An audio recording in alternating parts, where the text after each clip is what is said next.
যেদিন জয় হলো তার পরের দিন আমার খাবার দিতে দেয়নি, কারণ ওরা আমি ধমক দিছি, যার জন্য আমি সারাদিন অভুক্ত ছিলাম। আমার যে আয়া রেখেছিলাম হাসপাতাল থেকে, সেই আয়াকে আসতে দেয়নি, আমার জন্য পানির ব্যবস্থা কোনো কিছু করতে দেয়নি।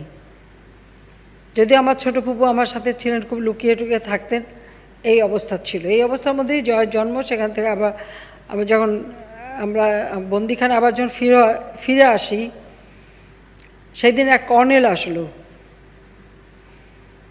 আমি জয়কে কোলে নিয়ে দাঁড়ানো ছিলাম ইসের কাছে, ঠিক মানে জানলার দিকের কাছে দাঁড়ানো, আমি এপাশে ও পাশে আর্মির সেই কর্নেল। সে আমাকে জিজ্ঞেস করছে যে ওরা জানে যে আমরা নাম রেখেছি, আমার মনে হয় যেটা, তো জিজ্ঞেস করো তোমার ছেলে হয়েছে নাম কি? তা আমি বললাম নাম জয়।